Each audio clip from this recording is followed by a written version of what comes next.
You're listening to Dead Air Podcast, part of Splatterpictures.net.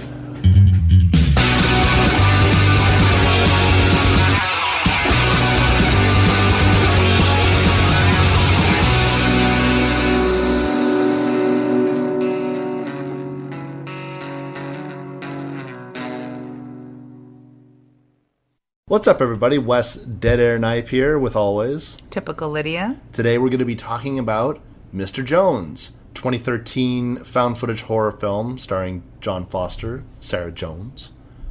How creepy, eh? It is actually a little creepy. What do you think that would have been like? My last name is Jones, and the movie's called Mr. Jones. I'm enough of a child that if I was in that situation, I would bring it up all the time. Yeah, she totally called her mom and was like, "Guess what, Mom? I'm in a movie called Mr. Jones." Isn't that weird? Going back to found footage, I remember the Blair Witch Project. All of the actors, their characters' names were just their actual names. I think that was supposed to get a more natural performance out of them if they were referring to them by their actual names. Especially because they weren't really heavily scripted, if scripted at all, in a lot of parts. So it was a lot easier for them to just use each other's names, and they wouldn't have to go back and cut out stuff. And things would just roll off the tongue a little more naturally. Yeah, this movie is scripted. It's heavily scripted. It's got... the interesting thing that I noticed about it was it is found footage. We didn't know that going into it. We honestly just picked this movie out of a hat. Yeah, we had to replace another found footage film with this one, which luckily... was a found footage film. Yeah. And it kind of starts off found footage, but by the end of it, it's not... They're not operating cameras anymore. It doesn't really seem like found footage to me anymore. It seemed more like a regular movie. Very enclosed, tight shots, but it didn't seem... the thing with found footage is you kind of have to keep up the illusion of there's a character operating a camera. It's somewhere. Yeah, and a lot of times they're almost like a faceless, nameless. You hardly see them because they've got the camera in their hand most of the time. Yeah. But he rigged up this snorri cam kind of rig with a back cam thing right at the beginning. And like most people who like found footage and they'd like it to have some sort of explanation as to why these people are carrying around cameras. I don't really hinge my love of found footage films on that. I don't really care about that, but a lot of people do. But he did explain it away really, really quickly, and he did pass the camera off a lot, and they seem to have a third camera kicking around, let alone these two cameras strapped together, so he could get his, point of view and what he was looking at captured at the same time, which is kind of cool. Yeah. Found footage for me, sometimes I will hit that wall where I'm kind of asking, would they really stop to pick up a camera before they go somewhere? Would they, when shit's really going down, when the horror's amped up in any of these movies, I sometimes feel as though characters in a panic wouldn't bother to pick up a camera because at that point they're probably more concerned with their lives. They can sometimes spin it with, we have to tell the story and I need proof, and there's always a very overzealous filmmaker, film student. And I was worried that, because we were kind of getting into that territory early on in Mr. Jones, where this guy who, the basic plot of the movie is this couple goes into the isolated woods, and the idea is for the guy, Scott, I think the character's name was, to film a nature documentary or something of that ilk. He wanted to film nature, and it was sort of this goal to make something extremely beautiful. His girlfriend tags along for support, and they don't end up really filming the documentary. He ends up getting into a lurch, a creative stump, and he can't go forward filming things. He doesn't feel like it. He's not inspired. Yeah, within the first 5 minutes, he denounces his vision. And which is kind of luckily, because within about 3 minutes, you're like, this little documentary he's planning on making is going absolutely nowhere. And within another minute, he's like, this little documentary I'm making is going absolutely nowhere. Yeah, and which I think any creative person can sort of relate to, where you have this idea and you're all amped, and then you get out there and you're like, I don't even know what this is anymore. I don't know what the story is. But luckily, they come across this nomad in the woods who doesn't seem like he lives that far away from them. No, he's sort of being creepy. I didn't notice the first shot of him that you would notice where he's in frame. But he has been sort of, I don't know if he's necessarily creeping them, but he is around, and then he steals the guy's bag for whatever reason. But so he does make himself known and apparent, but he is kind of like creeping about in the woods. True, but he's also, it didn't seem to me that he was really trying to hide his presence either. He seemed to be going about his business, and well, if you see me, you see me, and if you don't, you won't. Like Bigfoot. Like, in a way, he's much like Bigfoot. So they realize, or his girlfriend realizes, that once they go to his property, and again, this is one of those things where he shows up, he steals their backpack, or Scott's backpack. Scott chases him, realizes there's this shack of some kind just sort of built up. It's more like a cabin. But it's very... It's a ramshackle cabin. It's ramshackled, yeah, that's good. Yeah. Ramshackled. And he runs back, gets the girlfriend, and then is just, we gotta go inside. He opens the door, he goes right inside. It doesn't knock. It's so strange to me because there's no... Maybe it's just because I wouldn't act that way. If someone had taken something from mine and I had followed them to their property, I mean, I don't know how exactly I would react, but I definitely don't think I would break into their place and start going through everything. Convinced that they're not there and you're bulletproof? Yeah. No, not at all. That was the thing, because these are not survivalists. They're clearly dealing with someone who lives in the woods, who probably knows this forest like the back of his hand, knows his own property. Oh, for sure. Like, you're in his world. And there's immediately evidence of, not only has he just stolen off them and been creeping around, there's evidence that he is a scavenger, forager, hunter, gatherer, all within that first room they encounter. So for city slickers, as they really truly are, they give up their loft in New York to move out here. They know nothing of the wilderness, but they would know enough to recognize that he has the upper hand. Yeah. No sense of self-preservation whatsoever. And his girlfriend, Penny, is very adamant, let's not do this, let's not go in. And then they just keep going further into his property, into the basement. They find all of these weird, sort of gnarled stick scarecrows. Like, they're scarecrows or totems or sculptures of some kind. Yeah. And she just so happens to recognize that they're from a famous artist. And so she becomes elated, excited, inspired. Now she doesn't want to go, and now he... Yeah, it's like discovering Banksy's workshop for the street artist fan. Right. That's what it would feel like. And so she's really into it. She doesn't want to go. Eventually they get out of there, and she reveals to him that it's this artist, Mr. Jones, who is this mysterious person. And what they should do now is change it from a nature documentary to a documentary about him. Yeah, and it's immediately flipped, too. He's like, I don't know, I'm weirded out, this is creepy. And she's like, oh, no, man, this is awesome. We have to go in there again. We have to film this. We have to look at this. We have to meet him. We should interview him. We should talk to him. And which is like 5 minutes before, complete polar opposite.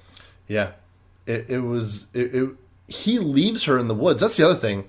Like, she goes from being creeped out and scared to really excited to go away. Now I want you to go to New York to talk to like curators and people who know this Mr. Jones person professionally. Mm-hmm.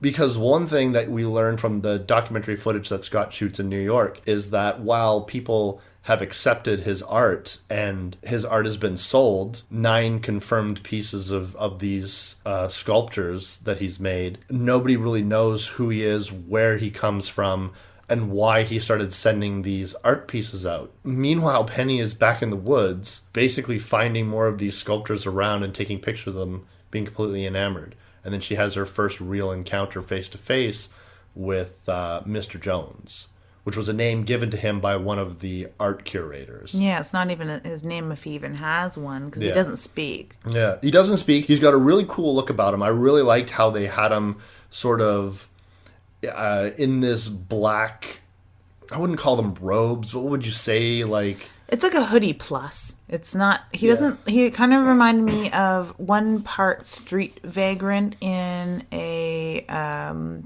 Blink-182 hoodie, and one part Strider from the Lord of the Rings. Oh yeah, that's a good point. It is really interesting though, and he's got this really cool mask. It looks like it's made of hide of some kind that hides his features, and so he's got a really creepy look about him. Yeah, it makes him almost look like a burn victim on one hand, but you can tell that it's just a mask. So yeah, and, he's carrying around lanterns and wagons full of bones and all kinds of stuff. I really dug the look of the character, and like one part street beggar, one part like hoodlum, one part like old-fashioned beggar from like the medieval times, and Strider from Lord of the Rings for sure.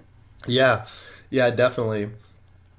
And at this point in the movie, you're getting a lot of menace from him, but he's not really doing anything, and it's really more... Penny starts off, when she meets him face to face, is excited to meet him, but then when she gets a real close-up look at him and his sort of startling look, she becomes afraid of him because he is creepy looking. I could not imagine turning around and seeing this crazy guy all wrapped up with like a wagon full of bones, and then I would want to do, I'm taking pictures of your art, I love you so much. Maybe I know, we'll have an interview, and grabbing your camera and getting all like up and close and personal.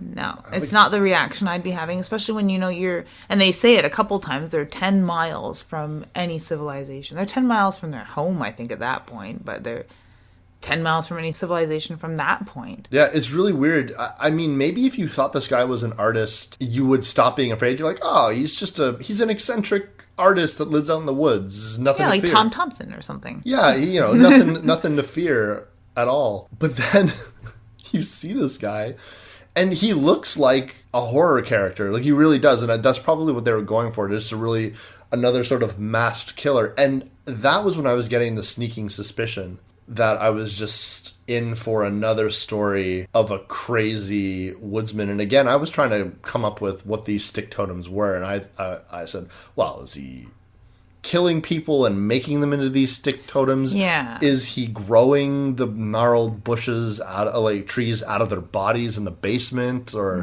what is he doing? Is he just going to kill these people? But he doesn't. And we were making it way worse in our own minds. We're making him way worse in our own minds, from the get-go. Because he was some weirdo in the woods. Yeah. And what you find out is, well, his motivation is not entirely clear through the movie, but there is a scene where you get a sense where he's leading her. She becomes terrified. I should back up a little bit.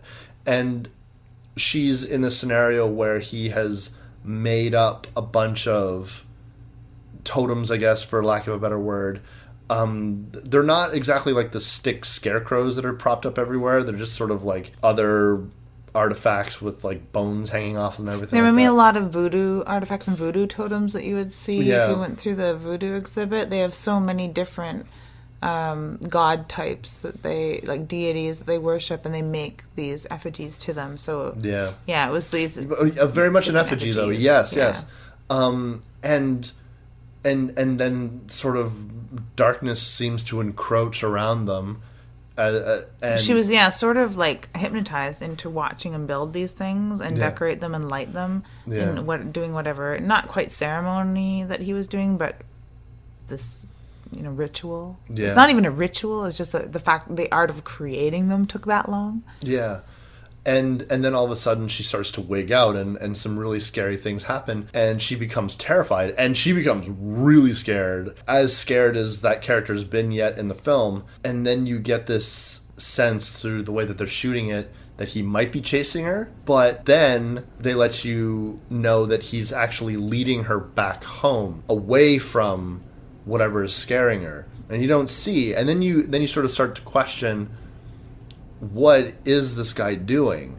What are these totems for? The effigies, the scarecrows, what are they for? And why did he let her watch? Why did he not stop her from watching him? Why did he not stop what he was doing because he was being watched? And then why, when it got to its like crescendo where she's like totally wigging out in the middle of the forest, he just like let it all simmer down and let her calm down and calmly let her out of the bush.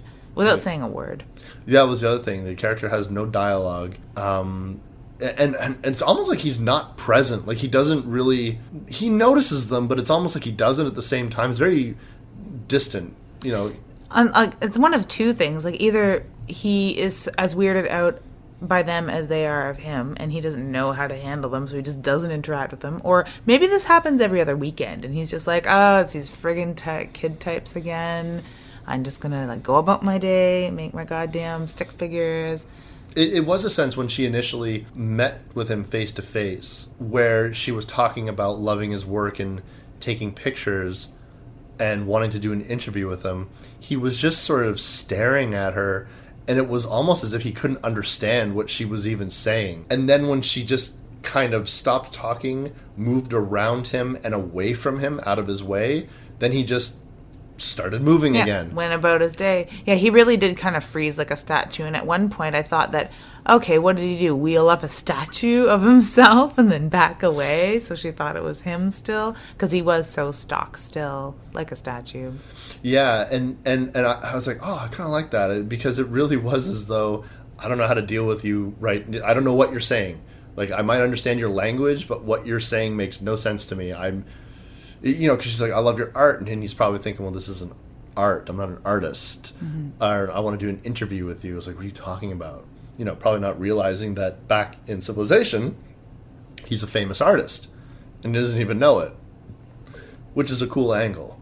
Mm-hmm. And honestly, if this became one of those stories where he simply killed her, and that was the end of it, I told you, I was like, well, if this ends up just being him being a psycho killer, I'm going to be really disappointed. Because they've intrigued me. And I'm all like, Dr. Satan! Referencing House of a Thousand Corpses, which you know I loved so much. I couldn't help it. So Scott eventually makes his way back to the woods, and he has all this documentary footage. And the thing that you learn... from a lot of exposition. It's like a big block of exposition about Mr. Jones. At least it's interesting, and this is the part where I enjoyed the found footage angle of this, that it's like there's many different styles of footage. It's very true. I like that a lot. Yeah, it's very true. It's like you have the straight up guy and girl holding cameras, screaming at each other, not knowing what's going on. You had fake documentary footage that they had created complete with names and positions, and so you can follow along. And then it changed dramatically towards the end as sort of, like who's watching us type deal. Mm-hmm. Which we'll get to in a minute. Almost like surveillance footage too, which was love that too. Yeah, it was really cool. And even the other angle of the setup footage and the B-roll from his interviews, because he showed her a lot of B-roll. It wasn't like the polished product. So yeah, you got to see a few different styles of camera work, which I really liked. They start to the experts start to allude to dreams. They start to allude to what these totems could possibly represent. And she herself seems to have a lot of information, which I thought she was kind of building off of nothing. Where she was suspecting that... Well, she had the one book, right? And it could be all that anyone knows about this Mr. Jones character, and they're all kind of regurgitating the same only known information about him. So she could have read everything there is to know about him on the one Wikipedia page there would fictionally be about this Mr. Jones. They use the opportunity to go back to his place, to explore further into his basement, and they find yet another basement. Another ladder that goes down even deeper into a large cavern with even more... Dr. Satan. With Dr. Satan. He's there, and people in bunny rabbit suits, and it makes no sense. Oh, I was so excited. Every few minutes during that scene, I was just like, there's going to be an old dude in a bunny rabbit suit, and I'm going to be so excited. Of course, it never happened, but it really reminded me a lot of those caverns. It did. Well, I would, yeah, absolutely. And it's funny because when I was watching those scenes, when I was watching them go down to that sub basement, and you see the ritual that is going on there, like with the candles and the scarecrows and all. And there's more and more of them. It's not like, okay, you knew there at that point they'd seen a couple in the bush. Then you learn there's 9 in the world. And then she finds the really cool, big, elaborate one that she spends a lot of time videotaping. Then he builds more. It's like, okay, there's probably like 30 of these things in existence. And then in the one room, there's like 30 of them. And then you go down to the other basement and they're everywhere. Yeah. So it's just, the sculptures themselves are growing exponentially, let alone the gloom and the weird seclusion. Yeah, and it's really the mystery of what they are, what they're for. And when I was watching this, I was like, I wonder where the creators got their mythology from, or where Mr. Jones would have learned these rituals. What are these specific? Because before I was kind of like, they're just like, there's no rhyme or reason to how any of them are built. Well, but by the time they get to the basement, it's specific. And they start looking very similar, and they follow a formula. There's a formula to building them for sure. Yeah. And so I was wondering, wonder where they got if it was all just pulled out of their ass, or if they were researching something. I wish my phone isn't working. There's a short story called Sticks that sort of references this in the bush stick figure thing. Really? Yeah, and it's one of my it was one of the first short stories that scared me. It's called Sticks. And it's a couple is in the bush, and I believe they find a burnt out church, or where one church was built and then there was another church deeper in the bush. I read it so long ago, and I've been looking for a short story collection that has it in it since. And I'm going to just order it because I can't find it at Chapters or anywhere, or used bookstores. Because I usually try to look out at the used bookstores first. But it was one of the first short stories that scared me, like that whole white knuckle read under the covers at midnight kind of thing. Really? Scared the hell out of me as a kid. And it served, in some ways, probably the influence for the Blair Witch Project and the stick figures in that, which were never really explained either. That's true. Which I thought was really creepy. And this it was reminiscent in those aspects to Blair Witch, and there was a couple of other things that were familiar in this film from other horror films. There were some Evil Dead moments in it. There was a couple that I really especially when the forest is really encroaching on them, and night is really encroaching on the cabin or the house, because their house takes on a more cloistered, small cabin, claustrophobic feel by that point in the film. Even though it's a completely big and modern house, and and all that stuff. But we learn basically that these ward off the evil in our dreams. Like, I'm not exactly sure what they were getting at, but it was like the world of nightmares and normal dreams were overlapping into the world, or trying to keep nightmares at bay, or something like that. That seemed to be like the purpose of these things. So that's what I didn't understand with the one guy that was being interviewed. That was the dark horse there. He wasn't an expert. He wasn't a gallery owner. He wasn't an art collector of any sort. He was just some guy. Recipient of a scarecrow. That's what they referred to him. Recipient of a scarecrow. And he was, adamant about, don't trust him. Don't go near him. If you meet him, walk away or run away. Don't try to interview him. Don't take pictures of his things. Don't try and get close to him. Don't study them. Don't look close to them.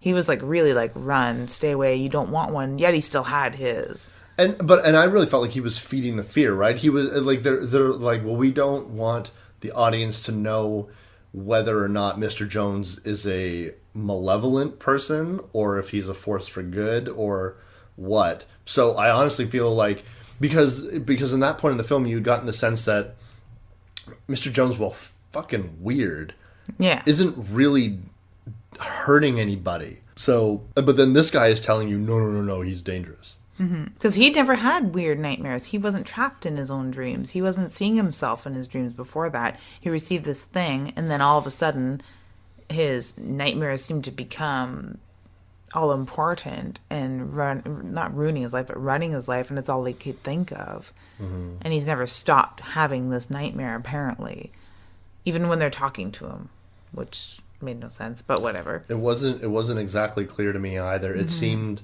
like something that could have used a few more lines of dialogue explanation, or if they had gone back to it later, but they never do. It's just sort of, well, that exists and that's there too. I honestly felt like it was there just to sort of instill dread and not... Yeah, like in interviewing that Lovecraftian insane asylum inmate.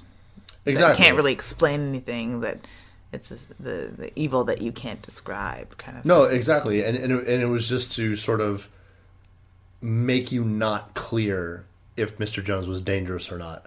I honestly think that was the only purpose of that character. The curators and all the other experts seemed to have something legitimate to say. They had information that was tangible. They had, this is when they started showing up. This is how much these are worth. This is our only interaction with this person. No one really knows where he is, and then this one guy was just like, who has no more information than anyone else, it seems, but has determined that Mr. Jones is an evil force, which by the end of the movie, it basically says that he's not. Yeah, basically. Although you could argue that him unleashing his totems further out into the world spread this evil, weird nightmare power, this power to bring your nightmares into reality and cross that threshold between waking and dreaming. And that would be a bad thing in my mind, because who wants your nightmares to be able to cross the threshold between waking and reality, or dreaming and reality? But then they explain it that while you're in the bush, it's good to have these things around because it keeps the nightmares in. Yeah. Right? If not only just in that little area, at least in the night side of things. Then why have these why have these things at all? I'm not having trouble with my nightmares out here in the real world. We're real far from the bush. I don't need totems to keep my dreams inside my head. Right. So why is he even making them in the first place? Is there some sort of power coming out that we're unaware of that he's keeping contained for us? Is that what it is? It might have been, there's the idea that the nightmare powers are focused on him. Mm-hmm. And if he builds these totems... That's where it stays? That's where it stays. And the fact that we learned that if you hide your face, the powers don't seem to be able to recognize you or duplicate you or their powers seem non-effective, which is why he would always hide his face. Which is why, by the end of the film, when Scott puts on the discarded mask, he seems to be immune to... Yeah, and he can travel through the darkness into the light again, and even take people with him. Yeah, it's almost like they couldn't even see him. Mm-hmm. So there might be that. And maybe the warning of somebody saying not to... Catus interruptus. Yes. Maybe the warning of that guy to tell you to stay away from him was that drawing attention to him or being near him would divert the energies towards you. Mm-hmm. There could be that aspect to it. Wanting to be around him. Like wanting to be that guy in pitch black with the torch so that all the creatures flock on you so that your friends can escape through the darkness out the other way. There's that. So he is the torch in the darkness, attracting all the monsters? Yeah. Yeah, sure. I've never seen anyone use pitch black as a metaphor for another movie, but I like it. It works. Yeah, he is quite literally walking through the evil with his torch, attracting it all, but having his mask of immunity. So he's the safest person to go out there as this dummy to attract all this evil so that everyone else seems to be able to go about their day around him. Mm-hmm. If not just in the bush, at least in the entire world. This movie has a bit of a divided line in whether people like it or not. It seems to be the common complaint that I'm reading is that they find the last half of it very confusing. Mm-hmm. And it is very confusing if you spend too much time focusing on the details and not really letting the narrative happen. And I find anytime that anyone gets lost in a movie, the last thing you should ever want to do is sort of like tighten up and be like, what's going on? I don't understand. What? Because you're not listening at that point. You're not watching. You're not paying attention, and you're not like just letting the story be told. Yeah, if details are flying by you fast, it's because the writers and the directors don't care about those details, and so they're trying to get past those fast. And the greater message should be revealed by the end of it if it's a good film, and then those fast moments that maybe you missed will become clear, or didn't understand at the time will become clear. I think that this movie did lose me by the time we were getting into Scott maybe having a doppelganger of some kind. And then filming from nothing, like film that like footage on his reel that he didn't reel on his device. Or who's 80 years old now, sir? Ha ha ha! Silver nitrate in your mirrors. Scott with his big old reel of 35 millimeter, just like. Yes, that's exactly how it happened. On his fucking digital device. Yeah, footage from nothing, from no angle, from no device, basically, but showing up in pixels on his device. Yeah, and I was like, I don't know what they're trying to get with this. I don't understand.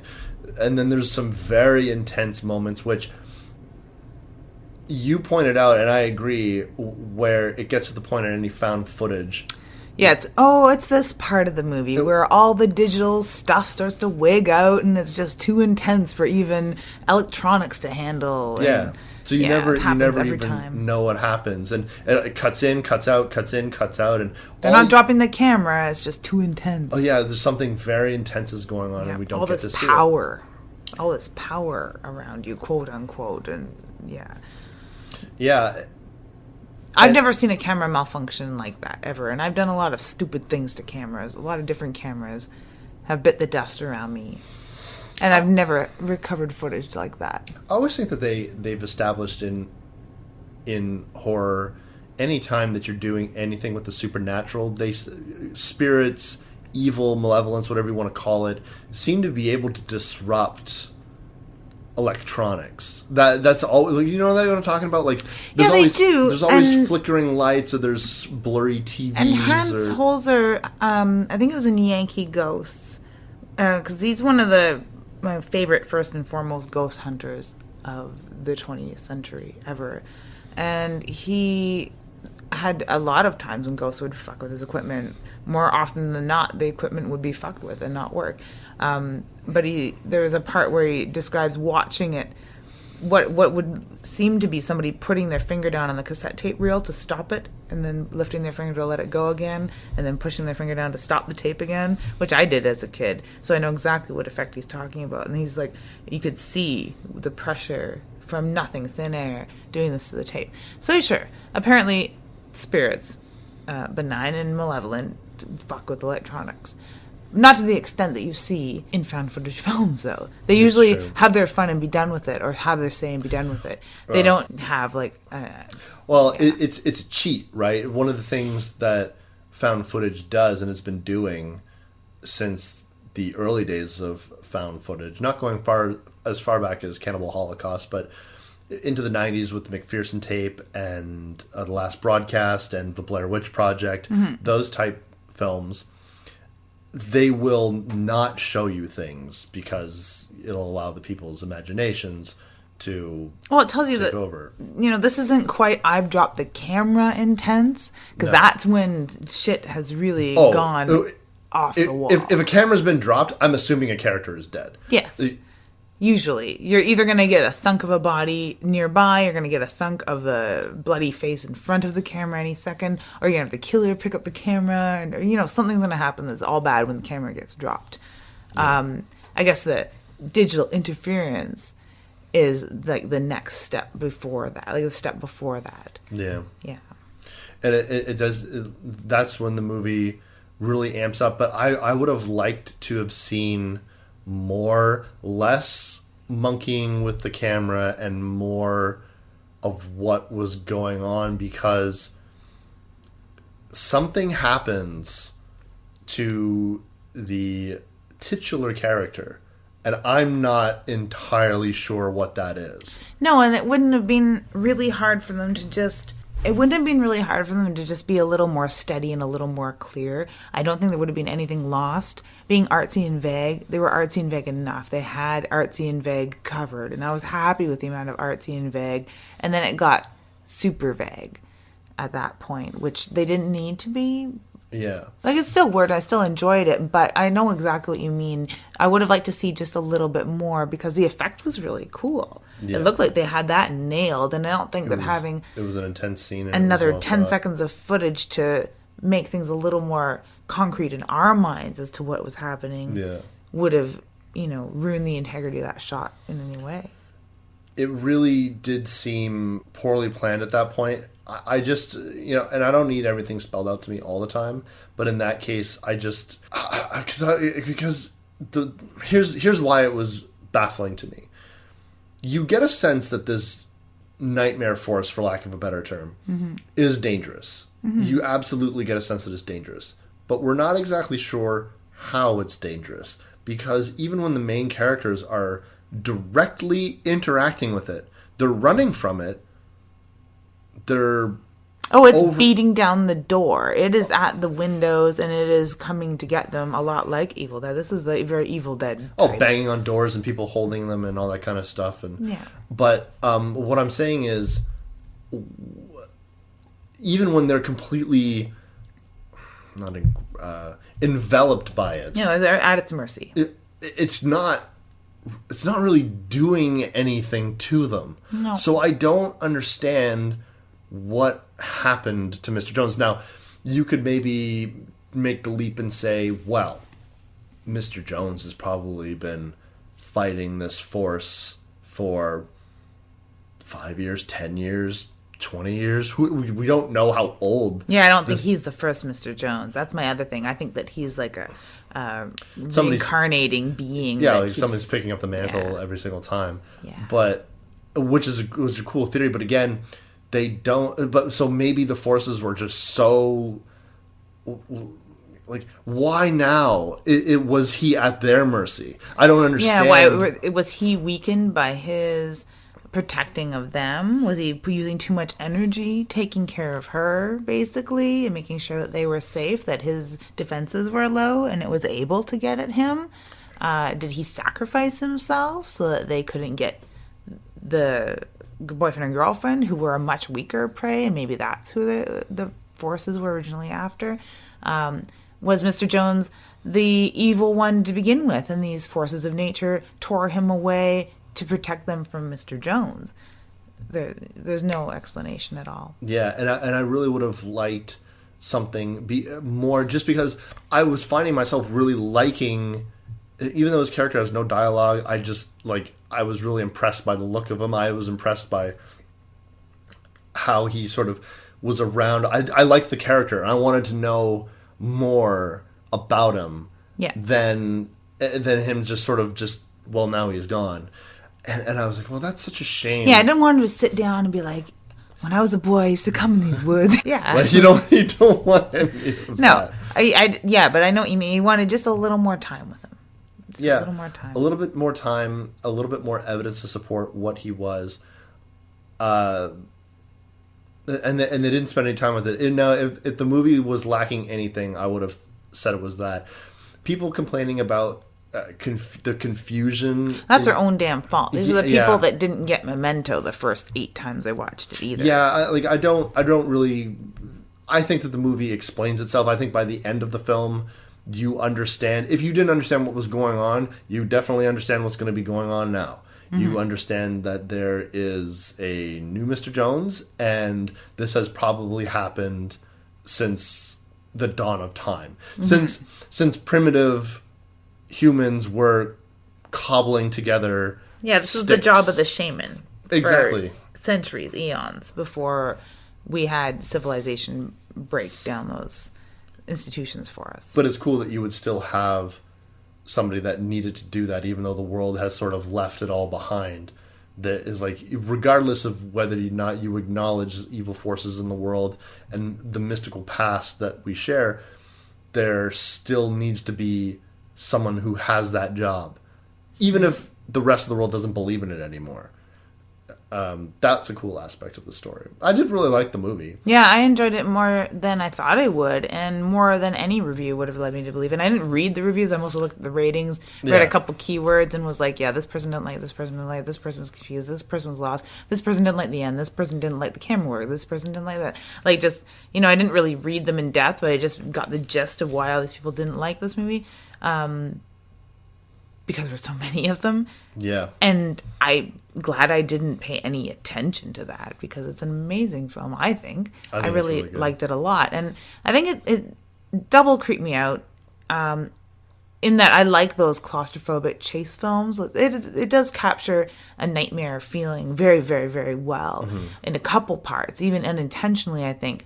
In the Dr. Satan underground cavern, subterranean hell ride type thing. That's scary. That's fun. But some of that doppelganger work and the camera work, that's very, very trippy, very, very scary stuff. And they did it really well. Also, when I was a little kid, I remember me and two friends, I remember them telling me about what they thought were probably ghosts living next door. And there was no next door, because she lived in the bush line. And they're like, oh no, if you go through the bush, there's like this house. And there's like this old man and women, and they're both like, they're probably see-through, and they're like pale or white, and they got white everything. We're like, what the hell? And we're like, 6 or 7 years old. So this is weird. And I didn't really believe them. But we go walking through the bush, and as you're walking through the bush, all of a sudden there's this like little cabiny house there. That's creepy. So right away you're in Grimm's fairy tales. And it's not a good Grimm's fairy tales. It's the scary part. Yeah. So I'm like, holy shit, they're telling the truth. So if they're telling the truth about this house being back here, there must be an old man and woman ghost couple living in here. Yeah. And we were like looking in windows, and we were like being creepy little kids. We were being the little bastards of the story, looking in these people's windows. Actually, in reality, it was there was a house. It wasn't that far off the road, because if you walked around the little bush, there was another road there, and they just lived on the other side of the block, basically. But when you're a kid, your world is small, right? You don't realize these things.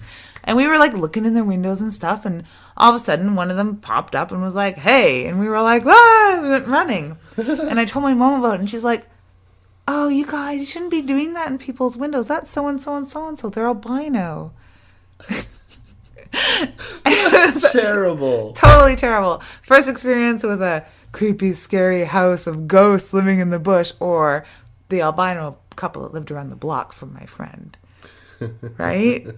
So this whole like finding a scary house with scary unexplained people in it in the bush just takes me right back to that initial feeling, not the explanation. The explanation was where reality crashed in and was my big letdown, that they were just regular people and we were trespassing. My siblings, I'm the youngest of 3, and my older siblings used to tell me all the time about haunted places and all this jazz. And there was not our next door neighbors, but the house next to their neighbors was a fairly old looking house. Our neighborhood was built up around the 50s, so all the houses kind of had that look about them. But this house, for some reason, had a deer skull with antlers on the very top, like just right there. And my brother and my sister told me that it was haunted. And not only was it haunted, because all they had to do was tell me it was haunted. Oh yeah, you made up the rest. Because it had a skull on the front of it. And as far as I'm concerned, well, that is like the epicenter of the evil. Now, unlike you, who said, oh, let's go look in the windows, I would not even look at the house as I walked past it. Just in case. Just saw something that would... Just in case. Verify that this was the house of It was just some old woman that lived there. It was completely harmless. But then it was her husband probably shot the deer when they were younger. Yeah, what was funny too is that house had a really hard time staying occupied.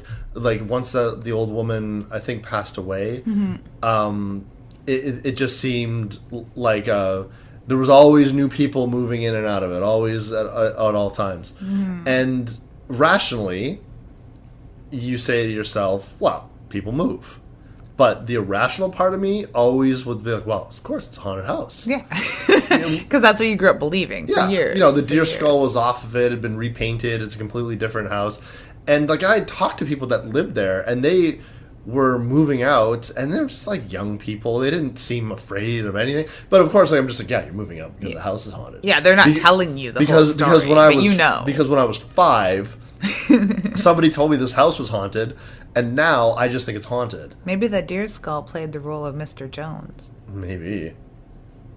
But anyway, that kind of stuff always captures my imagination, which is why I liked this movie, because it was very all the like the gnarled sticks and the bones, and just making shit out of the crap that he would find in the woods. And it was amazingly crafted, almost miniature Wicker Man looking things out in the middle of the bush. Oh yeah, hats off to the guys that produced this and the people that would have made those. Yeah, because the artisans did a great job. That really sold it, and in fact, it was the main image of one of the scarecrows that made me stop on the Netflix thing and be like, yeah, why not? Same. I like this. I like this image. I'll watch this. Because I knew just from that image, I was like, there's at least one cool thing in this movie. It's whatever this is. Whatever this is cool. Yeah. And I agree. And I think, and I agree with you. People who find this movie confusing, just fucking watch it. You know what I mean? And don't get lost in the extra details that you're getting caught up on. Just wait until it's over and think about it. And what you need to know, the overall message of the movie, I feel will be very clearly explained. Now, you can go back and you can interpret or reinterpret. Yeah, you can have 17 different theories like I've already cooked up. Yeah, but the overall story is evil in the world exists. There needs to be someone that wards it away. That is what this person is. Mm-hmm. And there always needs to be and someone. It's an amazingly believable premise too, really. Yeah. Whether you have any experience with modern shamanism or any experience with reading of cultural mythology or shamanism, or if you've read any sort of historical, anything to do with the hunter-gatherers and mysticism, whether you have any basis in that at all, it's a completely believable premise. Yeah, I agree. Yeah. And even if you're having the fun that I did, where, any minute this is going to turn into this movie, or any minute we're going to cross over with this movie, or any minute it's going to turn into this. Yeah. Because I just pulled out all these really ridiculous, but not completely far-fetched movie references of any direction that this film could have taken, which it didn't. You can't be like, oh, it's going to turn to this. Oh, it didn't. Now I'm disappointed. Yeah. You can't be disappointed that it's not going to follow your formula. Yeah. Once I realized that we were not dealing with Psycho in the Woods, I was satisfied. I was like, oh, I like this. It's not Psycho in the Woods. And then I was worried that I was like, oh, I just don't want it to just be Psycho in the Woods. Like, because then I'll be disappointed. I really would have been disappointed if they had just gone back to that. Yeah, body's in the basement. He's trying to kill them. I was like, I like those movies, but I didn't want this movie to be that movie. Yeah, I hear that. I do like those movies. I mean, I'm a really big Wrong Turn fan. I'm a huge Wrong Turn fan. You are. Much to other people's dismay. Unapologetically. Yeah. I love Wrong Turn. Wrong Turn 6. The fuck? Anyway, I didn't want this to be a Wrong Turn film either. No matter how much I love hillbilly horror, and I love weird slashers, and I love Psycho in the Woods. Yeah, I didn't want it to be that either, because it set you up. By the midpoint, you're like, this is definitely a thinking person's film, and these people are definitely on the trail of something. It's more of a mystery at that point. And I wanted the mystery to be solved more so than I wanted to see a body count. Yeah, absolutely. So, I think we liked it. What a find, Dave. What a gem. What a gem. You know what? You're teasing, but this is what I'm talking about with a lot of people who are constantly rolling their eyes at every horror announcement, every remake, And even people that snuff their nose at found footage, like, I get it. I understand that it was really big for a while and it was everywhere, and you get sick of looking at the same thing, but you gotta, if you don't like the horror that's in front of your face, if you don't like the films that are being churned out with the biggest budgets and the biggest casts and all this kind of stuff, if you're done with those, just take a chance and grab something random, because that's all we did. It was completely random. It was completely random because we came in with a plan. We were going to review something, which we'll get to, and so instead of wasting the night, we said, "Fuck it, we'll just watch something. We're just going to watch a different horror movie," and we just picked something that neither one of us had seen, and we ended up really liking it. And now, if someone's saying to me, "Oh, I'm so sick of whatever's coming out of Hollywood these days, like the big movies," I was just like, "You want to watch Mr. Jones if you're done with it." Mm-hmm. There's always an alternative for people who are, quote unquote, so sick of the mainstream. And if you don't like those movies either, maybe you just don't fucking like anything. Maybe you hate awesome stuff. Yeah. Maybe that's your problem. That, or maybe horror isn't your thing. Yeah, which is completely fair. You should go back to wushu, or you should go into like some comedy, watch a little Hot Tub Time Machine, something like that. What? Really? A lot of people like that movie. I couldn't be bothered, but so Mr. Jones. So Mr. Jones, a great film.